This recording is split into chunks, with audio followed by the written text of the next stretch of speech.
So this first part is for the AI.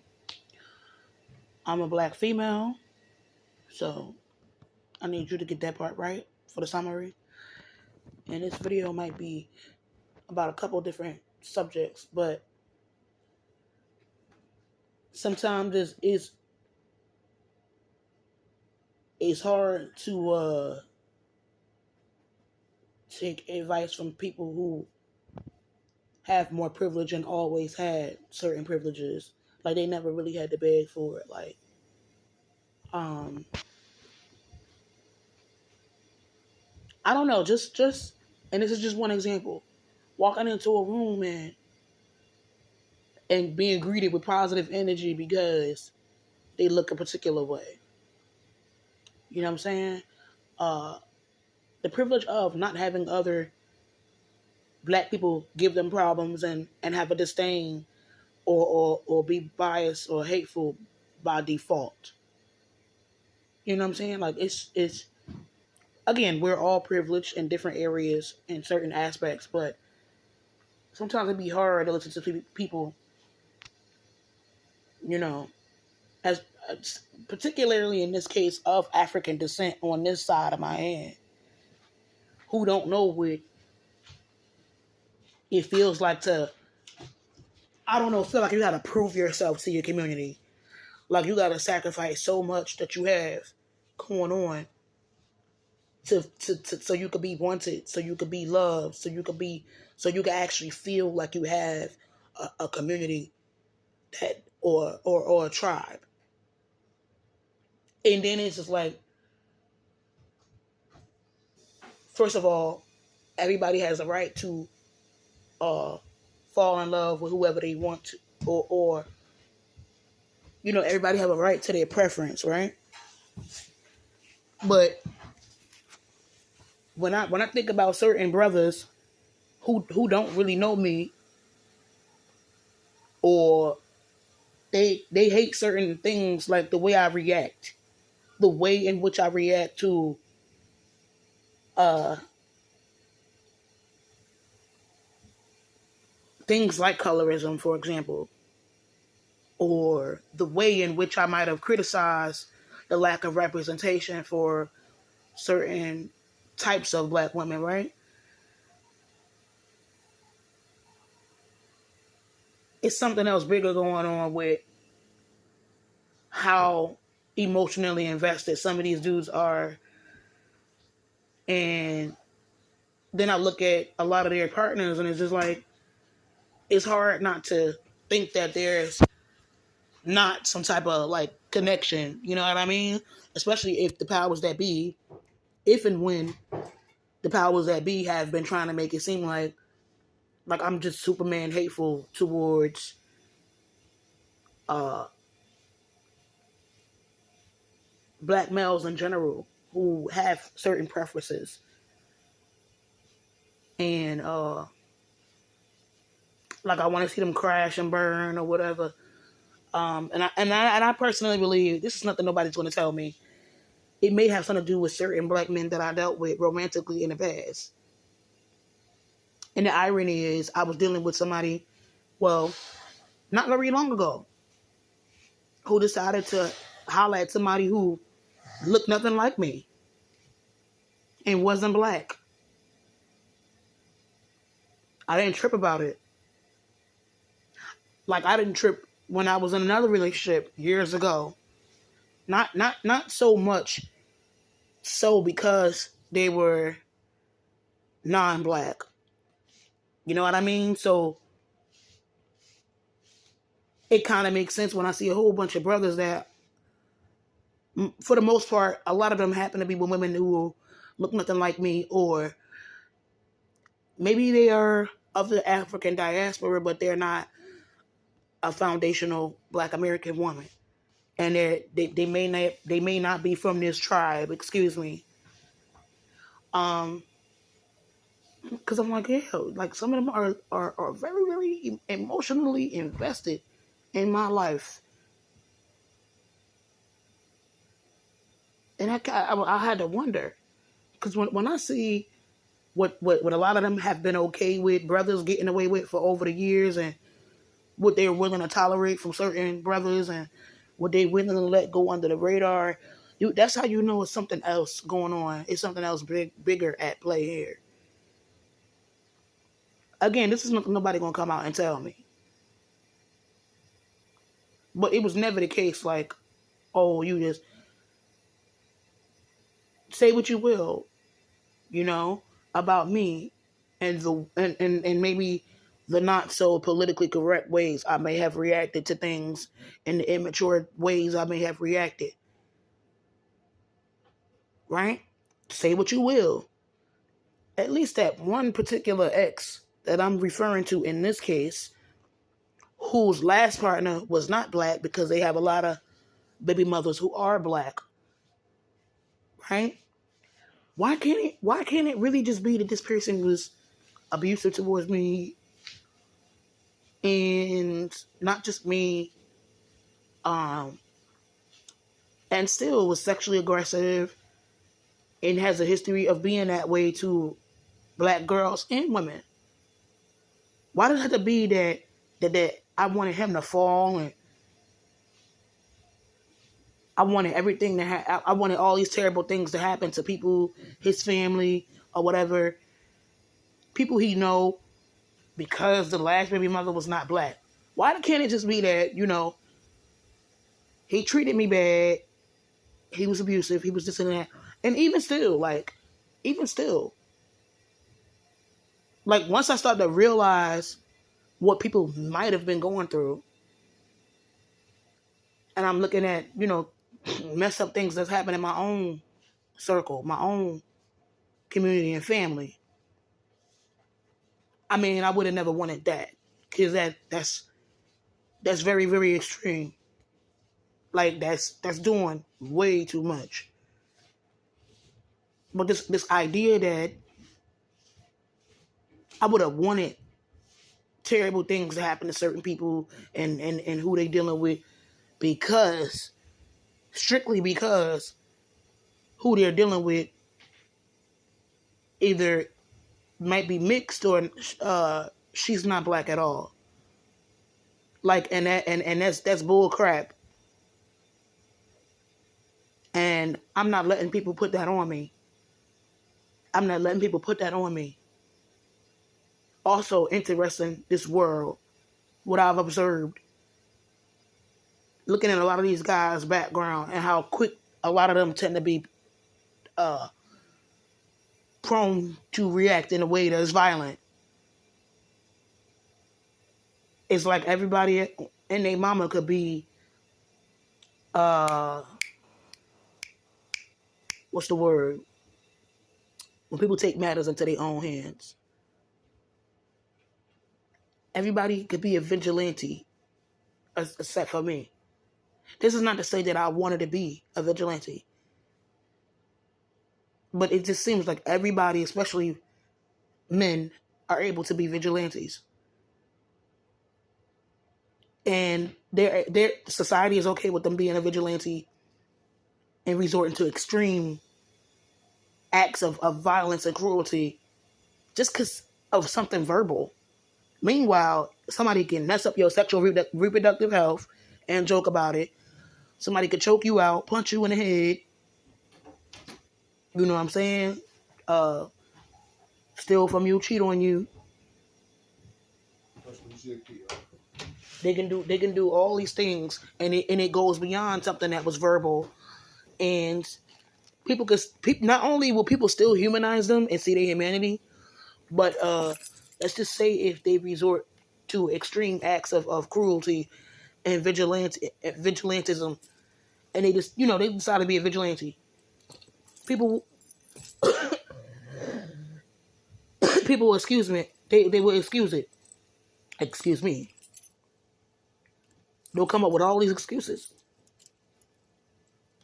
Even if let's just say their vigilantism. I don't know if you know if I'm saying that right. Them being a vigilante hurt a whole bunch of innocent people that don't have anything to do with nothing.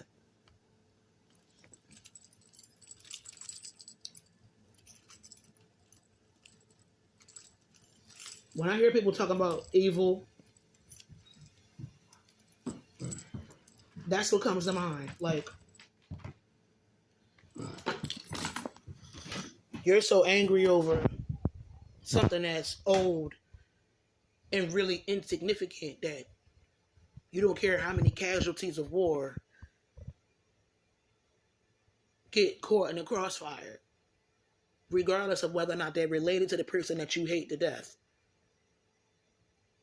You don't care how many people, how many bodies you rack up, all because you got a personal beef with one or two people. You don't care how many people that you mow down. So when I hear certain people talk about folks being evil, and that's what I find evil. Like a person that's willing to basically delete and destroy a whole community because maybe they got a gripe or a beef with one or two individuals in that community, which is something I've never done. I never said, all right, I'm getting ready to terrorize and destroy, and violate a whole entire community or a whole bloodline because I hate one or two individuals.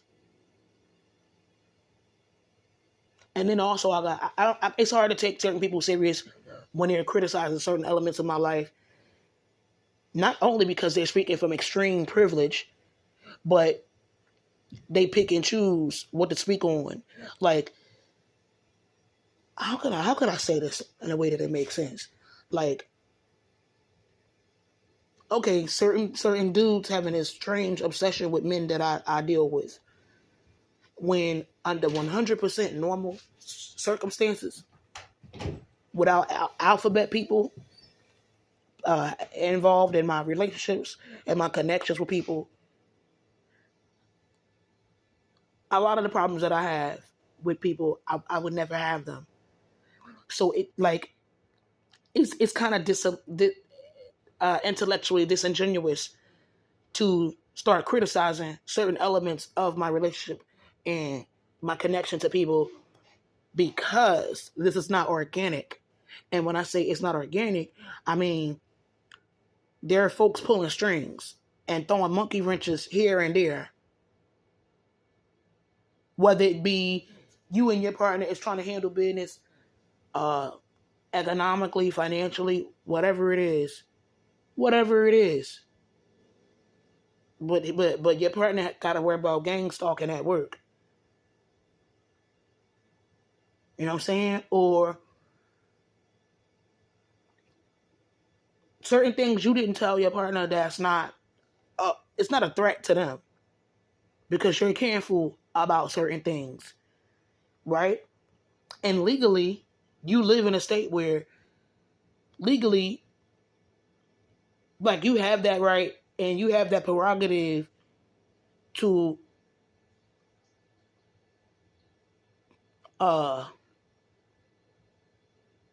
not disclose certain things, right? As long as you're careful with that partner and it's not like you're trying to intentionally cause some type of harm, right? But people are listening to everything y'all do and say 24/7. Your apartment has been broken into, so they know what type of stuff you got. They know what you're buying online. They even know what your friends and anybody that you talk to, now they know what everybody is ordering online, right? You and your partner don't have any privacy. But now it's like they looking at you a certain way. Or better yet,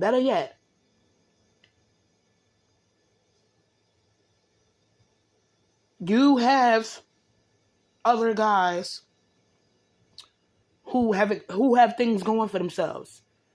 Whether they work and they have children that are grown, that don't live with them, they got their own place, they got their own car, they got their own income, or they don't have any children, but they got their own income, and they really, really feeling you. And they really want to rock with you, whether they want you to be their little mule and have fun with you, or they really want you to be their main chick. But you've come to the realization that, the powers that be is just not going to let y'all establish something that's happy and healthy and uninterrupted. Or they might even try to take away everything that's essential to him, or take away most of the things that's essential, to the point where eventually he won't be any good for you or himself. Like, think about what's essential. What a human needs. You need love, what you can get from your family and your community. So basically, like a sense of belonging. You need a tribe, right? You need a roof over your head, and you need food. So basically, you need to be able to work. You need an income. You know what I'm saying? You need money, basically. You need to feel like you and you need to be loved. You need your whatever. So take away one of those things, and people really gonna be in trouble. But especially like, oh yeah, people need a sense of safety. They need to be safe. But like, you take away their sense of safety, or you affect their finances, like, they not really gonna be any good to whoever they meet, whoever they dealing with. So y'all can't really have something long term that's healthy and organic. And I think for certain targeted individuals, they may feel like they have to settle. They may feel like there's no other way but to settle with what they can get. Because just choosing what really, really works for you is not realistic. Because people have their hands involved in all your connections with people. So for people to start criticizing something that's always being manipulated by outside forces is intellectually disingenuous, because it's certain things that wouldn't even be transpiring in your relationships with people, whether it's sexual, romantic, or not. It's certain things that wouldn't even be happening in your relationships with people, daily, whatever, if the powers that be would fall back and leave you two alone. Then you two would thrive, you would flourish, or y'all probably wouldn't even, be together. You might even be with somebody else, and you would thrive, and your relationship would flourish with that other individual. So I'm sorry, it feel like I was taking too long to get to a point, but that's the point about people want to criticize certain things, and it's kind of nonsensical when you look at it from that point of view. Like, this is not what I'm dealing with is not normal. People have their hands involved in ways that's very, very inappropriate. It's not normal. And it's not that nobody finds me attractive or nobody would ever love me or anything like that. It's just that, well, would they be able to be with me without having to worry about their basic human needs, the essentials, being disrupted or interrupted or just taken away? Again, like, you need a sense of community, family. You need your shelter. You need your food. You need to feel safe. But in order for you to at least get shelter and food, well, you need money, and you need enough of it. You understand what I'm saying? And it's like, it don't matter how much the average person is feeling you or whatever. Like, when they know that it's a chance that, Big Brother is going to interrupt or take away something that's essential that they need in order to live and thrive, not only just to survive. The average person is just not, they're going to skip you. Because they can find somebody who they find attractive who's not dealing with what you're dealing with. So it don't make sense to be talking about, all this crazy stuff that certain men who, I don't know, I just don't understand. They have the strangest obsession with certain people's relationship, and I guess I'm certain people.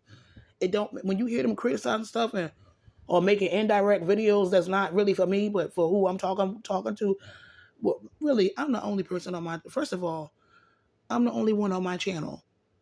All right, and for certain people who I'm still subscribed to, and or maybe I'm not even subscribed anymore. I might every now and then I might look at certain videos. Right, I'm the only person looking at those videos. So it'd be weird, like when they do that, and it's just like for people that I'm talking to, and it's just like, yo, I'm the only person that looks at myself. I mean, unless one of the flying monkeys come like, hey, come check out this video, because a while ago I kind of figured that out too. Like that's just how intrusive they are, and I might not be as attractive as I was in 2016 and 2017. Now that I'm dealing with health issues, but it's not how I look, and I'm not even trying to brag or nothing. But again, for my birthday, I was getting followed around. For my birthday, I was getting followed around. Thank you. I appreciate this. Even though you're interrupting my video, just give me a few more minutes.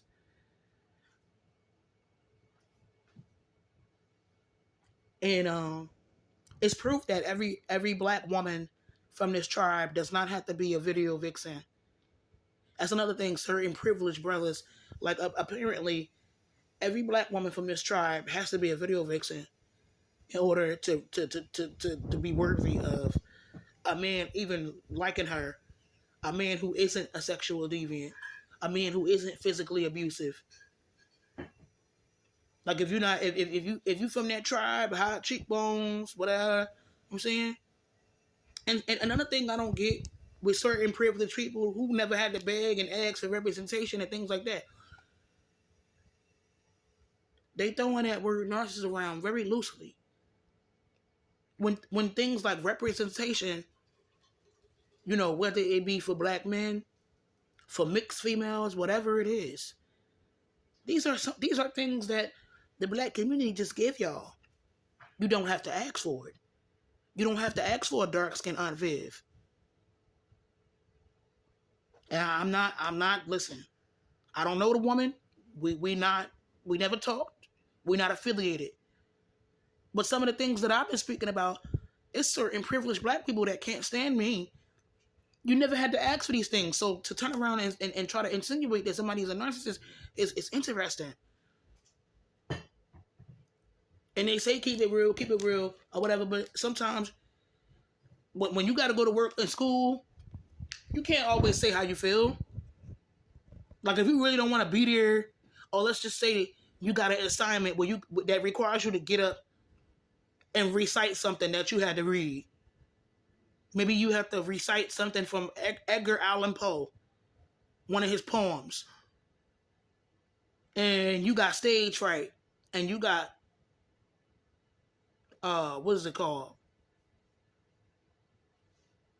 Maybe you had a bad day before you went to work or before you went to school. And you're also dealing with anxiety, social anxiety and things like that. And you are definitely afraid of being criticized. But, if you're coming from a toxic, abusive environment, like it also hinders your ability to just walk in there with a smile on your face. You know what I'm saying? Basically fake the funk and, hi, how you doing? Come on. Cause your trauma don't really, it's your trauma. So you have an internal struggle with your trauma and your depression. Because one side of your brain is telling you not to fake the funk and come in there and you know what I'm saying? Be quiet. Or let people see that you really not in a good mood. Like the day that you not for play. But the other side of your brain is like, you know what? People don't like depressed MFers. Also, you don't look that pretty when you're in a bad mood. People ain't going, and they really, even if they already can't stand you, they really ain't gonna like you.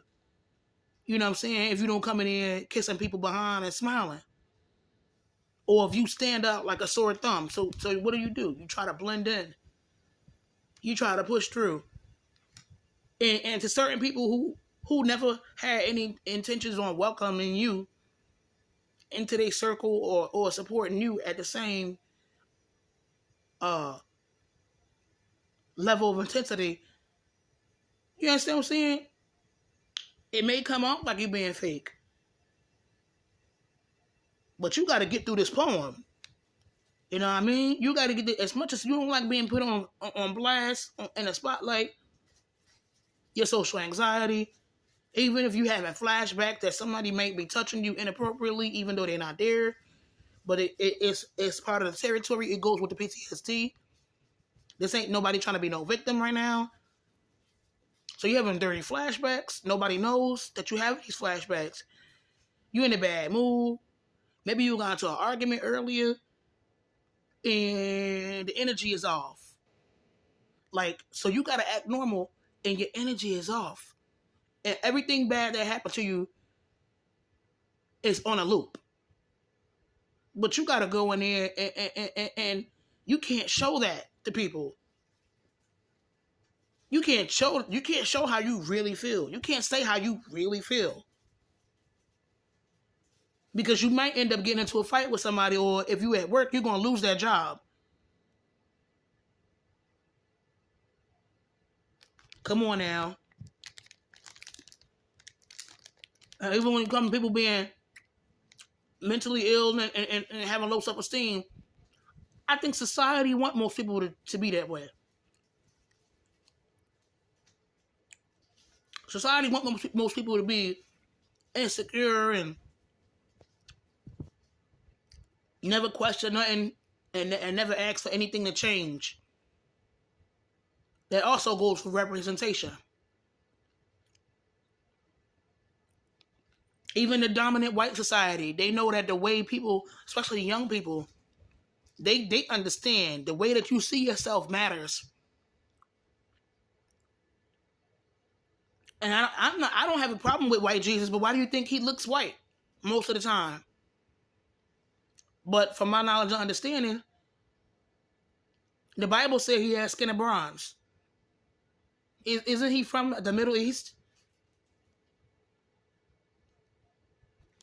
And before we had black magazines, the magazines that we did see, they had beautiful non-black women. And when Mattel first came out, and I don't have anything against Mattel, Barbie doll looked one way. Barbie only looked one way. When I was a kid, a lot of Disney princesses, they tended to look one way. All this is a conditioning. It's conditioning. I can't take people serious who always had these things. They never had to ask for them. So they don't know what it's like to not have them. But then they turn around and because you want to feel like you got a sense of community. You want the same type of representation you see other black girls getting and non-black women getting without having to cry and beg for it. Or you want black people to be treated as equals. You don't want a situation where black kids is getting, black children who are not behaving in a way that's threatening. Let me rephrase. Because the way some of these kids behave, I mean, somebody should take a belt to them, but for the ones who might be going through stuff internally, mentally, emotionally, spiritually, you don't want to see them getting slammed around like a rag doll. All these people who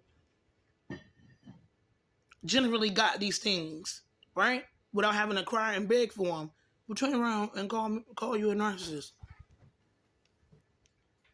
Interesting, really.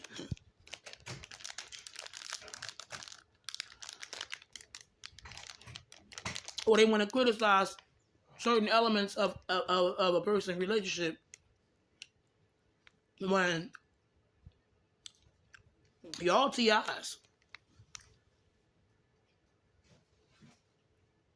Or certain things that happened that didn't make sense that under normal circumstances would have never transpired in the first place. But they studying you.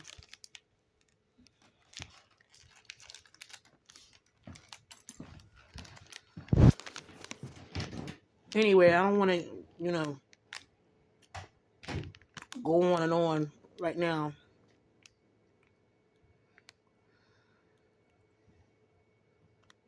Oh yeah, I did try to clarify. When I said I'm a little bit colorist, and I'm just gonna give a little context. I'm not gonna drag this out. I've dated or mingled with and tangled with brothers of various degrees. When I was in shape and I was in my 20s, for some reason, the mixed and or light skinned black men who did find me attractive, they tended to be more generous. Meanwhile, the ones that was my color or darker, it seemed like they wanted me to do everything that a wife would do and do all types of freaky stuff in the bedroom, but didn't want to contribute at all. And I was thinking, like, so for the young sisters, with full features from this tribe, high cheekbones, full lips, broad nose, whatever. Maybe it depends on where you live, where you at, or whatever. You might want to deal with dudes who first of all, they don't have a problem getting attention. That's number one. And listen, they might be lighter than you.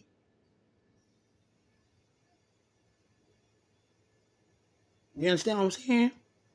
Because it seems like if you mess around with a young dude that look more like you or darker than you, and you're from this tribe, chances are he gonna want you to do everything that a wife would do.